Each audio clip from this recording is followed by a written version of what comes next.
So let's see this clean Gordon equation in relativistic quantum mechanics. So the Schrödinger equation in operator form is, so if we consider the Schrödinger equation, that is time dependent Schrödinger equation. This is time dependent Schrödinger equation. So you can see h is I is equals to I h cut dou I by dou t. H is I is equal to I h cut dou I by dou t. That is nothing but Hamiltonian operator operating on wave function, and as this is a time dependent Schrödinger equation, we are having this t term, that is time term.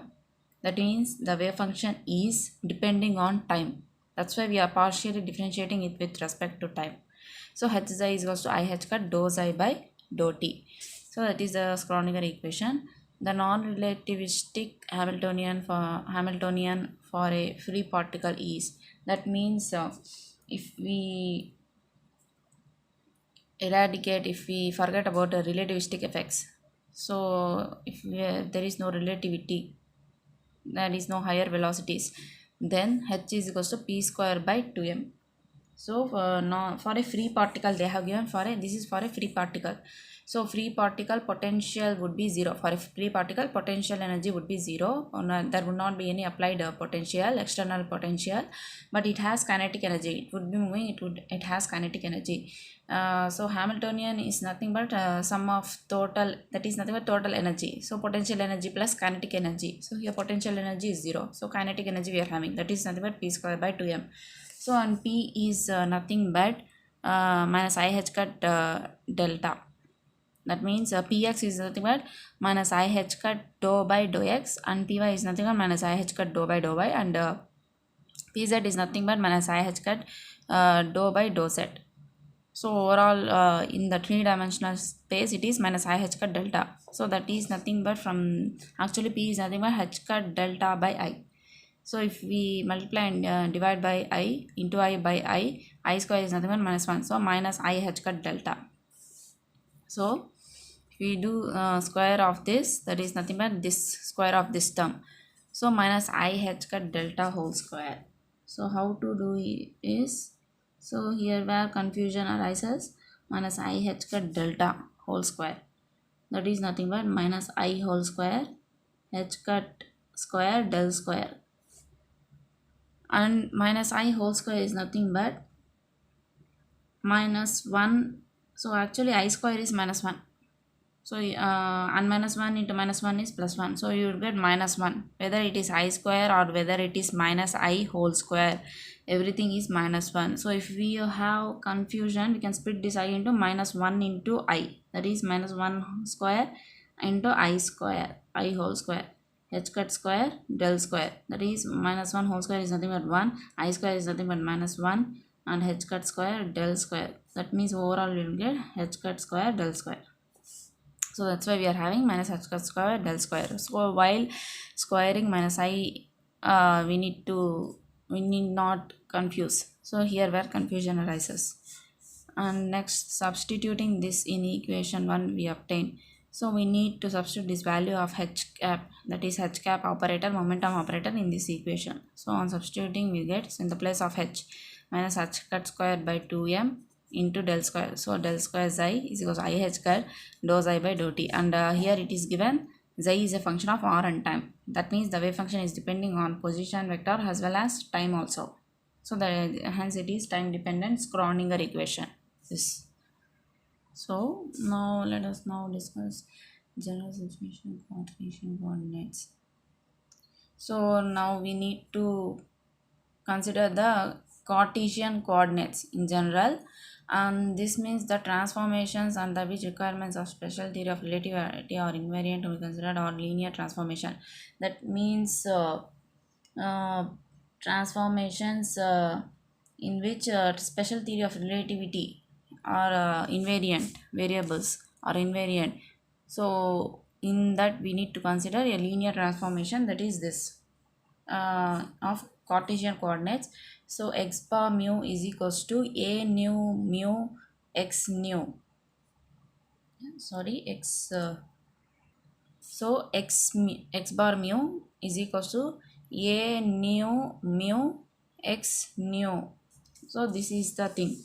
So this is nothing but from the tensors. We have this formula from the tensors. If we see here, nu is here and nu is here. So if we just compress it, we would get mu.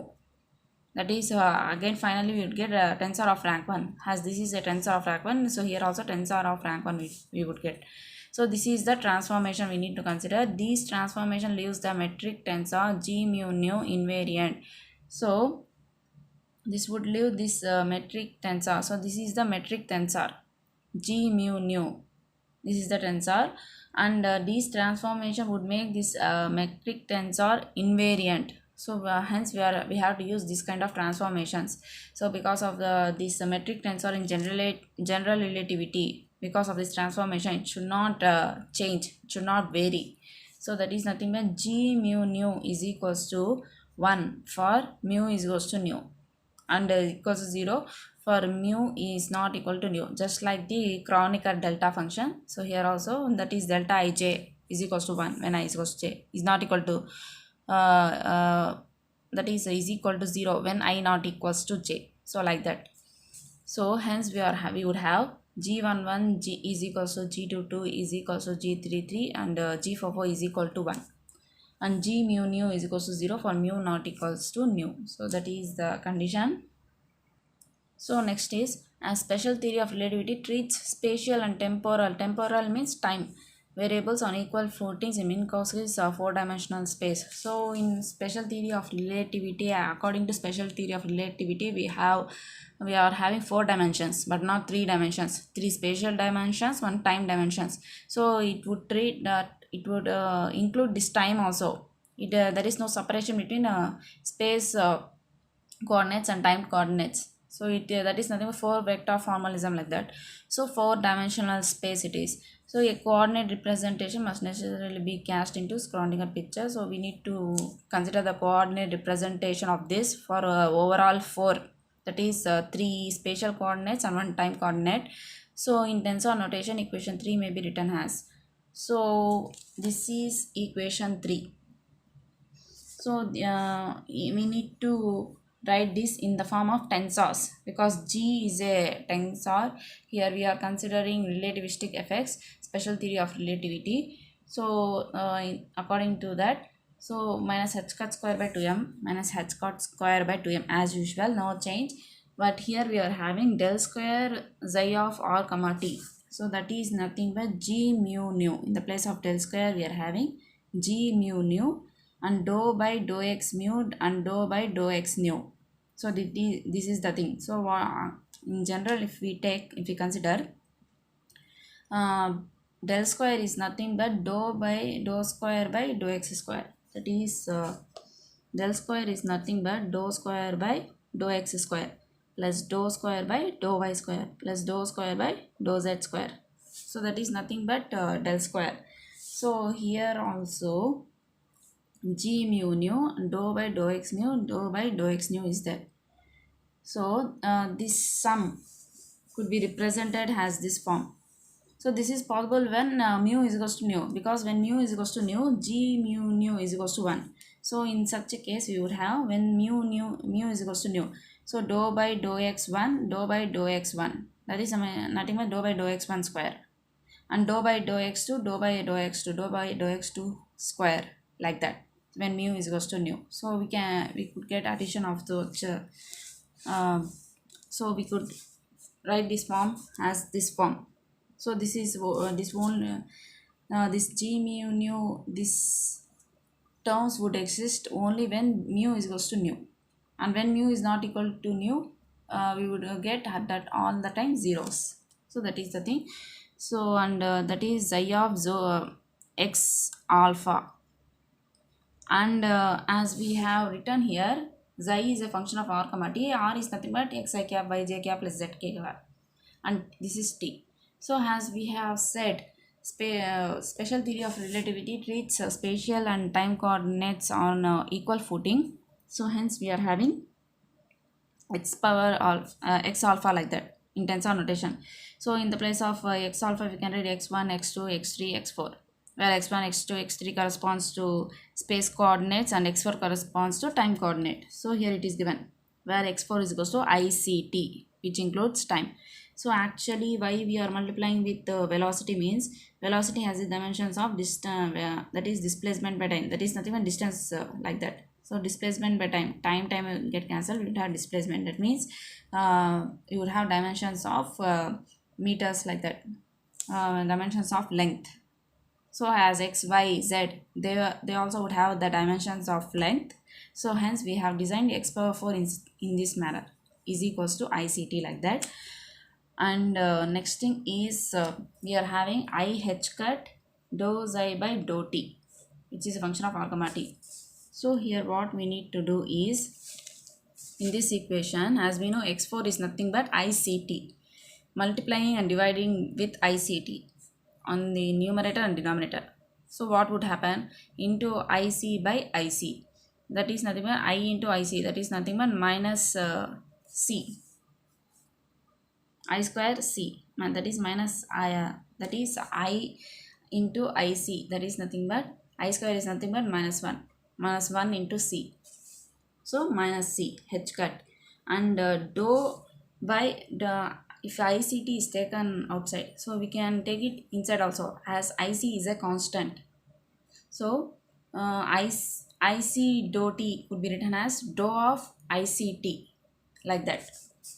So hence x4 x4 we are having, and xi of x alpha.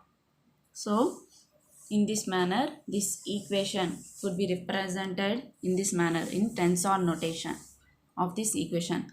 So this equation, while invariant under linear transformations of space coordinates alone, is not invariant under more general transformation known as Lorentz transformation. So what they are saying here is this, of course this equation is invariant under linear transformation of spatial coordinates, but this equation is not invariant, that means it varies under Lorentz transformations, most general transformations, that is Lorentz transformation in special relativity. So under these transformations this equation can become of second order in new time coordinates x4 and mixed space and time. Second order partial derivatives will appear. Such a result is not surprising. So we do Lorentz transformation, what they are saying is this equation would become a equation of second order equation in new time coordinates x4, that is this x4 in these coordinates, and mixed space and time second order partial derivatives will appear. So we would have space derivatives and as well as time derivatives, that is dou by dou x3, dou by dou x4, dou by dou x2, dou by dou x4. So this is time part and that is a spatial part. So those derivatives we will be having will appear, and not surprising Hamiltonian use here was non-relativistic. This is all because of the non-relativistic Hamiltonian. But if we consider relativistic Hamiltonian, more serious difficulties arise for a pre-particle. So this is the difficulty we are getting when we use this non-relativistic Hamiltonian. So we tend to use relativistic Hamiltonian now. So even though we use we shift from non-relativistic to relativistic Hamiltonian, here also some of the difficulties arises. So that difficulties we would see. So according to special theory of relativity, energy is nothing but equal to square plus or minus square root of p square c square plus m square c power 4. So plus or minus square root of p square c square plus m square c power 4, and that is nothing but plus or minus this root is nothing but half, power half, that is nothing but this is the Hamiltonian equation. So the according to relativistic quantum mechanics, so the Schrödinger equation would then become, so This is the Schrödinger equation. H is equal to I h cut dou xi by dou t. So in the place of h cap, we would replace it with square root of p square c square plus m square c power 4. That is this. And is equals to I h cut dou xi by dou t as usual. So this is the equation we are getting.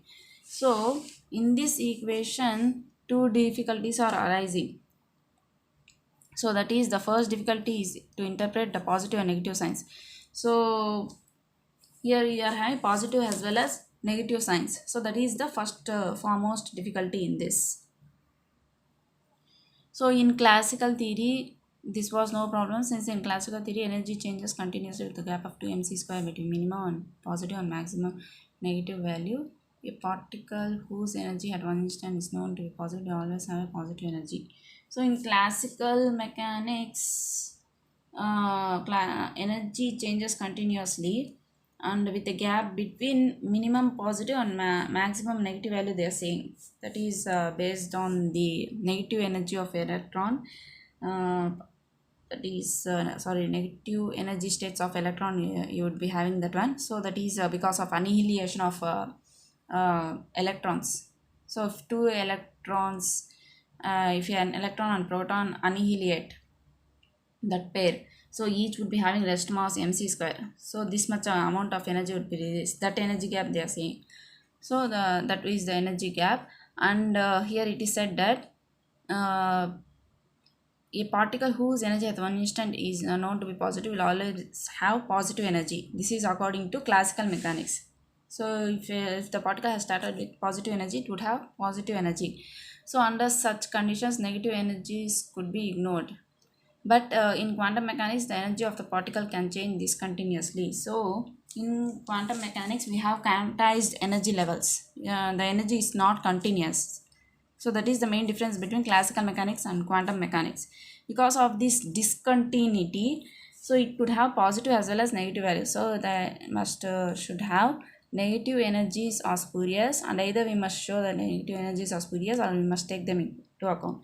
So because of this discontinuity, we need to see whether these negative energy states are allowable or not. So the second difficulty is still more serious. So this is that equation.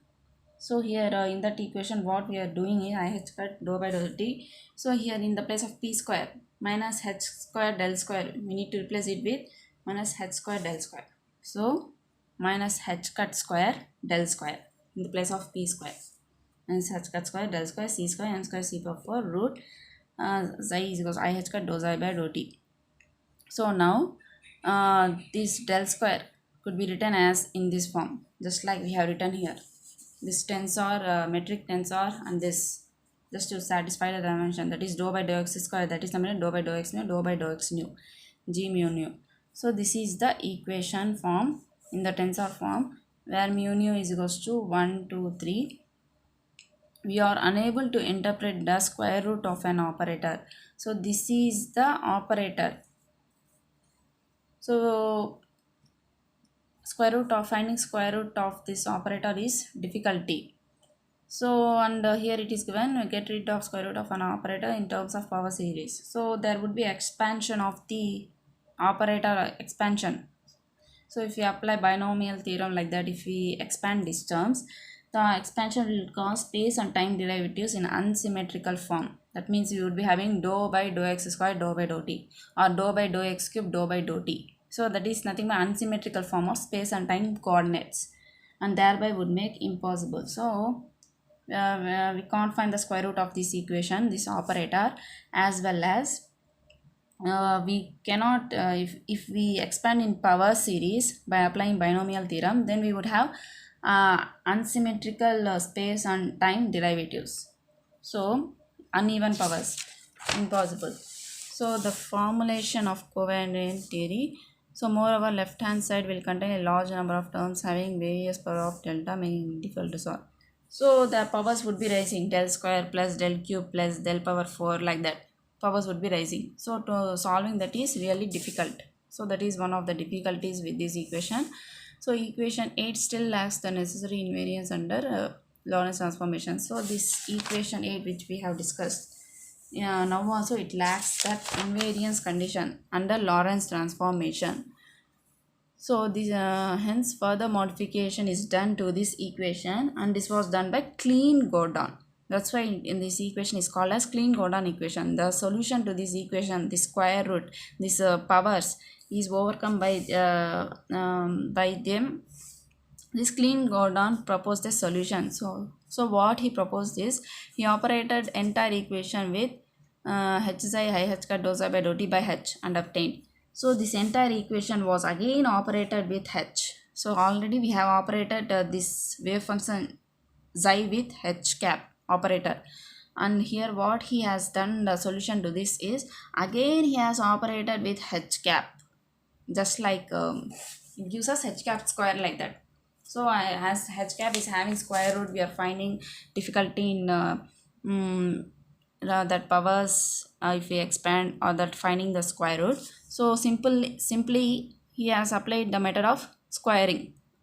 So he has just like, so what procedure he applied is that again he just applied h cap on both sides. So operated with h cap. So operating with h cap on both sides of this equation, what we would get is h cap xi, that is h cap square xi, and again h cap being operated on this equation. So we could take out this I h cut aside, and that means here it is operating on this entire equation. I h cut could be taken out as it is a constant, and the operators of h and dou by dou t are interchangeable. So h cap is a operator and dou by dou t is just like an operator. This is also a kind of operator, just like this dou by dou t. So we can just interchange this operator, just like integration of differentiation of x dx, like that. So like that we can just interchange those operators like that. So this operator is set aside, and this operator was taken inside. So h cap xi we are having, and again we know h cap xi is nothing but I h cut dou xi by dou t from this Schrodinger equation, time dependent equation. So this is the thing, in the place of h xi we have this. So again I h cut multiplied, you get I square is nothing but minus, so h cut square minus h cut square, dou by dou t xi, dou square by dou t square. So this is the equation we are having. So h cap square xi is equals to minus h cut square dou square xi by dou t square. So this is called the Kleene-Gordon equation or relativistic Schrodinger equation. So this equation is nothing but it is called as Kleene-Gordon equation, and it is also nothing but relativistic Schrodinger equation. So here we are applying relativistic effects. So relativistic Schrodinger equation. So for the y means we are using this relativistic formula in the place of Hamiltonian, but not normal formula p square by 2m. So that's why it is called as relativistic Schrodinger equation, because we are making use of Schrodinger equation here, plus and this relativistic form of the Hamiltonian. So for the free particle, h square is nothing but p square c square plus n square c power 4. P is nothing but h cut del by I, that is that one square. So if we do square h cut square del square, I square is nothing but minus, so minus h cut square c square del square plus n square c power 4. So this is the thing. Therefore Kleene-Gordon equation for a free particle takes the form. So this is the form this Kleene-Gordon equation takes. So in the place of h cut square, we need to replace with this. So in the place of this is the equation we are having, minus h cut square dou square xi by dou t square. So in the place of this h cut square, we need to replace this term, minus h cut square c square del square plus n square c power 4. So this equation may be written as. So now what we have to do is dividing entire equation by h cut square c square. That is minus h cut square c square minus h cut square c square. So if we divide, what would happen is here, because so that we could get del square only, that's why we need to divide with minus h cut square c square, as the coefficient of this is this. If we divide the entire equation, we would have 1 as the coefficient of this. So simply we would get del square, and here minus h cut square c square. So minus m square by h cut square would be remaining, and c square and c square into c square would get cancelled. That is c power 4 minus 2, that is nothing but c square. So we would have minus this term. And here if we divide minus h cut square c square minus h cut square minus h cut square would get cancelled, and 1 by c square would be remaining. 1 by c square dou square xi by dou t square. That one we need to send to this side. So here it is adding, and here it would go, means it would get subtracted. So minus 1 by c square dou square by dou t square into xi. So xi is common among them, so equals to 0. So this is the equation we are getting. And here if we see, this is del square and this is time. This is related to space, only space coordinate, dou square by dou x square plus dou square by dou y square plus dou square by dou z square. And here we are having time coordinate. Now of course c square into t square we would get the dimensions of length. So overall this both put together we could write it as this Laplacian square, that is D'Alembert operator square. Sorry, no, not Laplacian.